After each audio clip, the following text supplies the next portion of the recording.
What is up, everybody? Welcome to the Stateside Gunner podcast.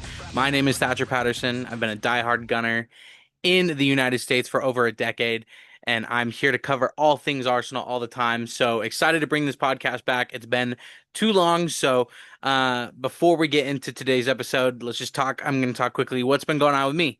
Graduated college recently. Well, it's been almost a year now. I went to the Emirates. I have now officially been to an Arsenal game at the Emirates in London. That was super special. And yeah, other than that, life's going good. Still working in sports and continuing to do this Stateside Gunner channel. Primarily, he's been on TikTok, but now the YouTube channel is going to start up again. The podcast going to start up again. I want to continue to make this kind of content, no matter how large or small the audience.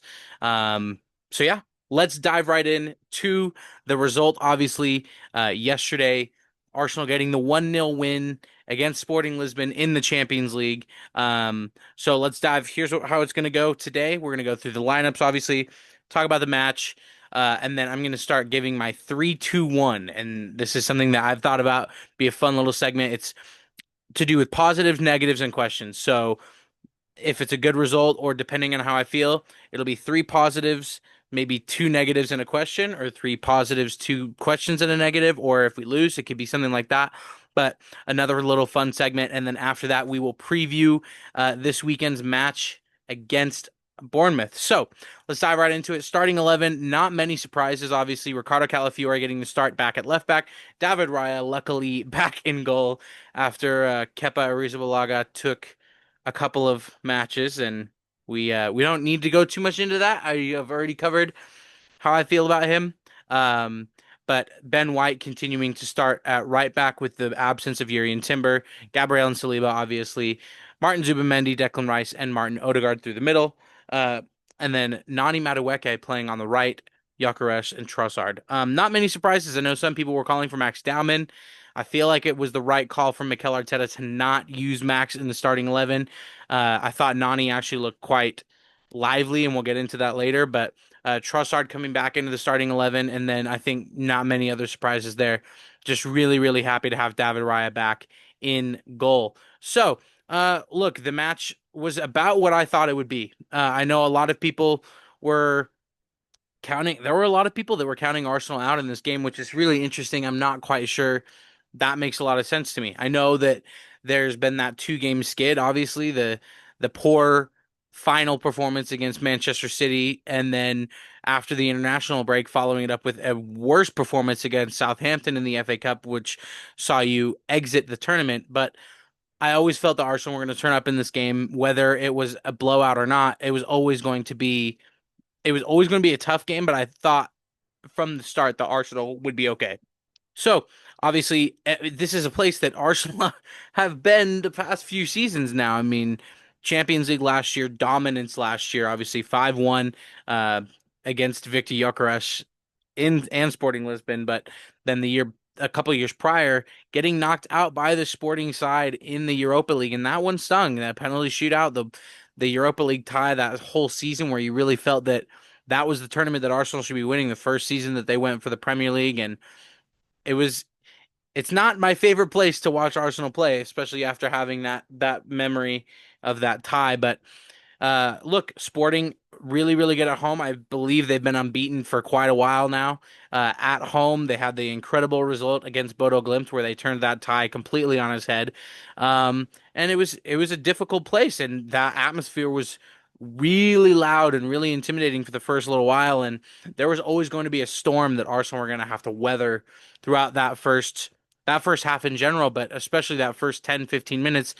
There were chances and opportunities for Sporting. Obviously, the amazing through ball that found Araujo through one-on-one with David Raya, and he makes an incredible save to tip it onto the post. At first, the commentators weren't so sure if it was a save or not, and then the replay, sure enough, he gets fingertips to it, tips it onto the bar, and I think immediately I felt that it was like, whew, thank you, David Raya. Thank you for being back in the squad. I'm not sure why you've been absent for as long as you have, but it felt good to have him back. But look, after weathering that storm of Sporting pressure, even the pressure, it wasn't anything that felt overly threatening. They had opportunities. They were in our half for quite a while, but there weren't any clear-cut opportunities, I think, other than that first Araujo opportunity. And then after that, Arsenal were able to get, a foothold into the game. And it they created, I mean, there were plenty of opportunities. I thought Nani Madueke was doing quite well on that right hand side, up against that defender. I believe it's the same defender that injured him in the Uruguay England game. I'm not sure if it was the same defender or if he just played for Uruguay, but I know that that was a good matchup there, and I thought that Nani was doing quite well on that right hand side. The left hand side, pretty quiet. Not a lot of service over there for Trossard, at least in the first half. Gyökeres was doing well in his hold up play when he had the opportunities, and then, yeah, I mean, the first half, not the most exciting football. And right, we've been talking about the complaint of the entire season has been it's not exciting enough, it's not fast enough, it's not a full, a game full of goals or anything like that. But either way, weathering the storm and then being able to get a foothold in the game, I thought was showed growth. I thought the whole Southampton tie, Arsenal did have a period of dominance where they weren't able to score, but at the same time, Southampton, I mean, they took the game to Arsenal. There's no doubt about it, and that's one of the concerning things for me throughout the season is in the matches where Arsenal have looked shaky, whether it's a draw or a close win or a loss.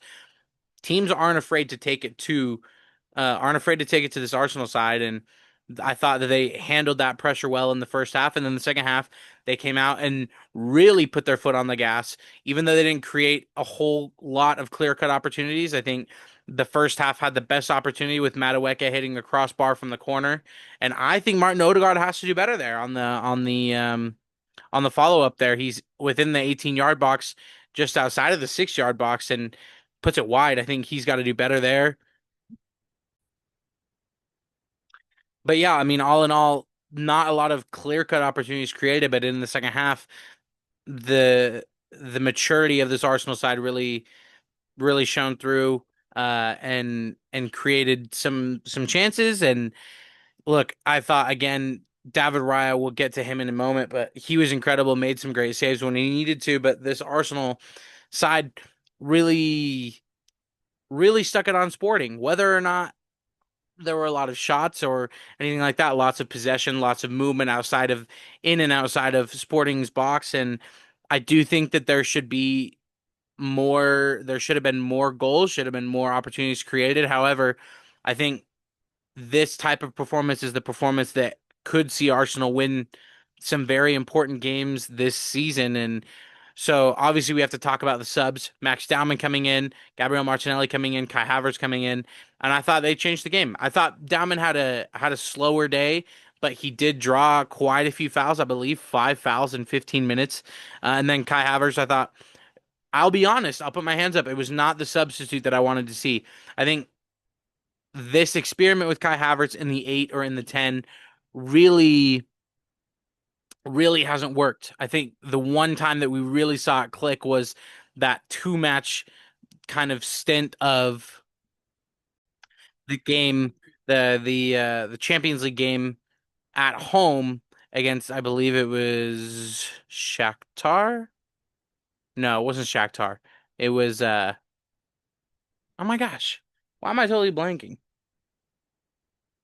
Anyways, lower level of the Champions League, where Havertz and Gyökeres almost played as a two up front, or Havertz played kind of as a false nine with Gyökeres in front of him, and I think that really worked well. But other than that, this Kai Havertz in the midfield thing hasn't worked, and I understand why they keep trying it, why Arteta keeps giving it a go, because at the end of the day, we're running out of options. But I would have preferred to see Max Diamond play through the middle, and Kai Havertz maybe even play up top. But look, in the end, it worked out. Gabriel Martinelli does brilliantly to beat a couple defenders and then plays a peach of a ball over the top, through to Kai Havertz, who takes a beautiful touch, kills the ball right at his feet, bottom corner, slots it home, and boom, the Gunners get the win in Europe. Kai Havertz points to the fans in the stands, and yeah, Arsenal are able to squeak out a 1-0 win. But look, all in all, I think a much better performance.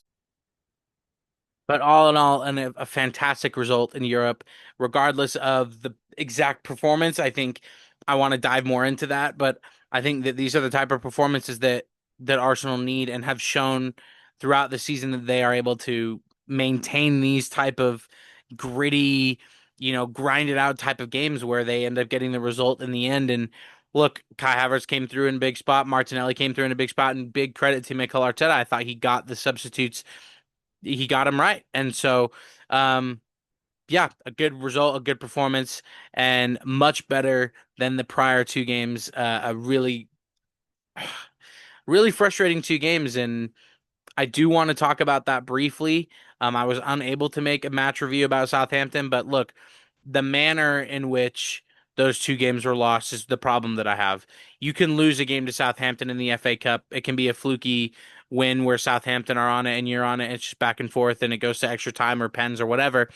But the lack of energy and desire to win that game, and I thought from Mikel Arteta as well, it was really frustrating. And then we all know about the Carabao Cup final performance and how poor that was, but this was the response that was needed, especially ahead of a massive, massive Premier League game this Saturday against Bournemouth, and one that you need to get the 3 points on the board and continue to put the pressure on Manchester City. So, match reaction done. Lineup talked about, obviously. Let's get to the 3-2-1 of the game.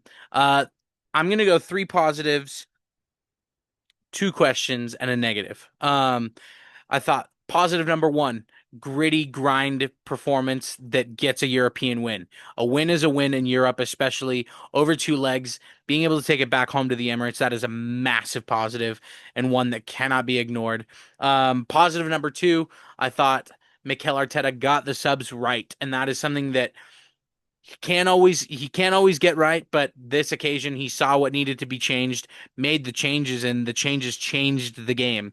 And number three, David Raya. I mean, how can we not have this kind of performance and look at ever playing Kepa again? I'm sorry, but how can I, I felt that Kepa was a solid backup signing when it happened in the summer, but I never felt that he should be playing in the super, super high leverage games like a Carabao Cup final, honestly, like a quarterfinal of a FA Cup, regardless if it's against Southampton or not.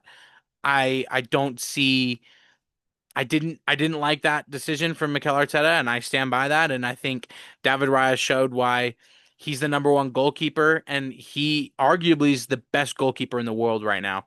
I don't think that there's even much debate in that. But let's do two questions. I'm going to pose them as questions, and then I'm going to give you maybe my answer, my take on the question, and then I would love any sort of interaction as to hear your guys' takes on these questions, and maybe I won't leave them fully answered, but um, question number one, gonna dive into what does this type of performance and result mean and say for Arsenal's Champions League future? Um, for me, I feel like these are the ways that Arsenal are could win big this season. A lot of people say that this type of performance would never hold up against a Barcelona or Atletico Madrid or a Bayern or a PSG or whatever, and then that may be true. However, I feel like this is the exact type of performance and gritty win that you could very well see against Barcelona in the semifinal or Atleti in the semifinal or whoever, because you limit the opposition to a few chances. David Raya comes up big, and you create chances when you can. You have the dominance in the game throughout the game, and then you take your chance. And I think that this result and performance shows why Arsenal can be successful in Europe. I think that they are built to win over two legs. They are built to win in European ties just like this one. And I think that that showed yesterday in a big way. And so that's my question number one is what does this performance say or do for Arsenal's Champions League chances, let's just say. Question number two is when is somebody going to step up offensively? And who's it going to be? Right? I can't answer this one in full. I think that Gabriel Martinelli had a moment. Kai Havertz had a moment. Um, but there were plenty of chances in this game for somebody to really take the game by the scruff of the neck, and nobody did it. And we've seen that time and again. And you start to wonder, is it going to have to be a transfer window thing, not this current squad being able to make a difference? And it's concerning. There are concerns there about that individual quality. And I think I was watching the Champions League show with Carragher and Micah Richards, Henry, all that, but they were Carragher brought up a great point of that there's almost too much individual quality in Real Madrid's side and not enough of that like kind of cohesion, grittiness. And I agree. I think, you have players like Vinicius and Mbappe and Valverde and Trent Alexander-Arnold and Arda Güler, but there's a lack of kind of gritty cohesion there. Whereas I think with Arsenal, there's a lot of that cohesion and grit, but at the same time, where's that flair from one player to go win you a game, right? There was a moment, right? Gabriel Martinelli, great cross, Kai Havertz, great finish, but how many times are we saying those players' names this season in terms of coming up big in a moment, creating a moment out of nothing? I think Eza is probably the closest thing that Arsenal have to that flair kind of win you a match moment. I think Gyökeres can is capable of it too. But at the end of the day, there's a lack of individual quality and flair that Arsenal are missing, and hopefully it doesn't come back to bite them. Okay, and now time for the one. The one negative for me is a few individual performances that are getting concerning. It's getting concerning to a point. And I think that those players, Ben White and Martin Odegaard in specific, those are the two that really concern me. I think Martin Zubimendi his performances lately have not been great. He had the goal that was disallowed. Obviously, I didn't really even mention that because quite honestly, I forgot it. But Ben White is a player that is going to have to take a step for us because Yuri and Timber may be out for a little while still. And even when he comes back, you don't want to fully rely on him. But Ben White's performances as of late have been poor. I thought he scored in the England game, obviously, but gave up the penalty in the England game. I thought he was poor in the Southampton game. Probably one of his worst performances in an Arsenal shirt in that Southampton game. And then I thought again yesterday in that Sporting game, it felt like every time the winger wanted to take him on one-on-one, they were winning that battle, and it's starting to get concerning. Obviously, you have Saliba on that side, but maybe you ask the question: do you play Christian Mosquera on that right-hand side, that right back spot? Because he's, I think Mosquera has shown more than Ben White this season that I could trust him in a spot like that. And it's really sad because I think that Ben White's future at Arsenal is very much a gray area, very much one where I think a lot of the fan base are torn. And I, for one, maybe would look to move on from Ben White. I love him, and I think winning a Premier League or a Champions League or both this season would be great because I think Ben White has been a key part in building this Arsenal side up. He was at one point arguably the best right back in the Premier League, but now I think his performances are getting concerning. And then Martin Odegaard, it's so tough. I'm wearing a Martin Odegaard jersey right now. This has got Odegaard on the back, but the performance and the desire and that hunger to go forward, it's just not there. It's just not there, and I don't know where it's gone. We've seen it in the past, that 22-23, that 23-24, that Odegaard era was peak Odegaard, where we're talking, is he on par with Kevin De Bruyne or Bruno Fernandes or, any other tens in the world? But now it's he just looks scared. He looks scared and he looks timid and he looks like a player who's afraid to make a mistake. And that is the last thing that you want as your number 10 and as your captain. There's a compilation, not a compilation, but a clip going around where Martin Odegaard has his back to goal. He passes back to Ben or to Declan Rice.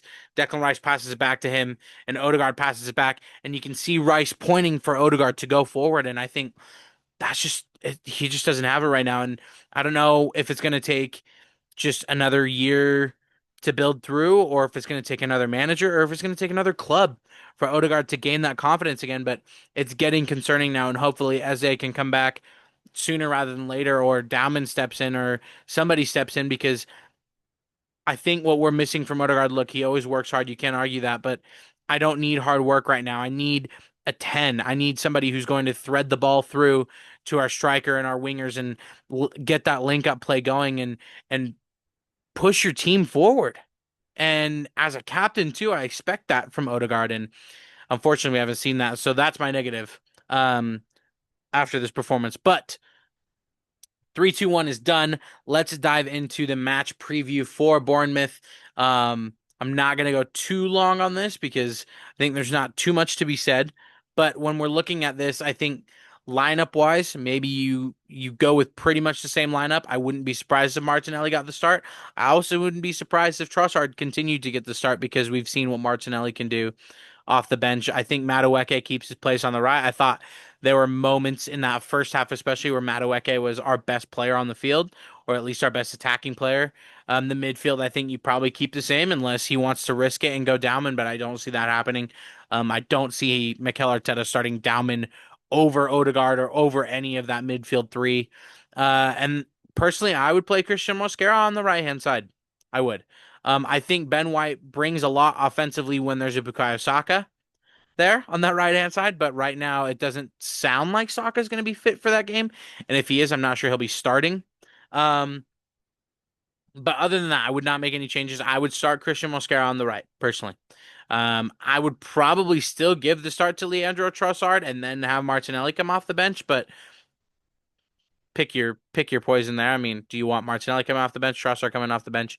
That's a position that's going to need to be addressed in summer, obviously. Um, but look, Bournemouth are a decent side. They had a it's been a little bit up and down for them. Obviously, Semenyo leaving and um, the performance that Arsenal gave away at Bournemouth, I thought was one of their better goal scoring attacking performances this season. It wasn't an all in all amazing performance. It was one that kind of got edgy and dicey there at the end. Rice with the two goals, and that was Semenyo's last game for Bournemouth, I believe. Maybe he might have played one more, but I know that the idea was that he was going to try to help City against their rivals first before going to City. Um, Look, Bournemouth are a good side. They have quality players like Krupi and players like that, but at the same time, this is a game that you expect to win. This is a game in the run in the Premier League, your first Premier League game since the Everton performance. And honestly, I could see a very similar outcome where it's a little bit edgy. Arsenal probably have just that much more to overcome what Bournemouth have. I think if you limit the mistakes, and that's something that Arsenal have not been doing well at recently, right? That's a, a big reason that you went out of the FA Cup is individual errors, unforced errors. So I could very well see a tight game. I think it might look like the Everton one. Maybe you don't leave it as late, but I think maybe getting that goal and then doing what Arsenal do every time, which is just sit back and defend the 1-0 lead, which I just will never understand as to why. Um, but I could see that Bournemouth put some pressure on, maybe get a goal, but maybe don't, and then Arsenal maybe get another goal or two to pad that lead, and hopefully they can get the win. I think prediction wise, I'd do like a 2-0 or a 2-1 or maybe even a 3-1 if Arsenal are feeling it, but I think the 3-1 would be 2-1 for a long time and then you get one at the end. But look, Arsenal should have enough to deal with Bournemouth and the pressure is on. It's crunch time now and this is your I believe this is your last Premier League game before the big one at the Etihad. So pressure's on. Win against Bournemouth. Put the pressure on City to go win. I believe they're at Chelsea. That's a difficult match. I mean, Chelsea are just you just never know what you're gonna get from them. Uh, they're a weird side. I don't understand what's going on over there, but it's a massive, massive match and one that you need to get the 3 points in, and hopefully the Emirates will be rocking and ready to go. It's the first home match since that Everton game, so you really hope that Arsenal can get the job done, and we'll just have to wait and see. But yeah, that is it for me today on this episode of the Stateside Gunner podcast. I appreciate you for watching, for listening. I'm going to be, this will be on Spotify, on Apple, on YouTube. I'll probably get clips to put on my TikTok, but if you want to check out the TikTok anyways, go for it. I'll put them in the show notes or the comments or the description of this episode one way or another. And look, it's good to be back. I have some collaborations in the works, hopefully, and want to keep making content like this. I don't necessarily do it for the viewing, for the following. I want to do it for, I love this club. I love talking about this club. As crazy as they drive me all the time, this is a really important season, and it's where I wanted my passion to come back for creating content. So thank you so much for listening. Go check out all the social media stuff. So TikTok, Instagram, and then obviously YouTube, all that good stuff. But we will catch you on the next one.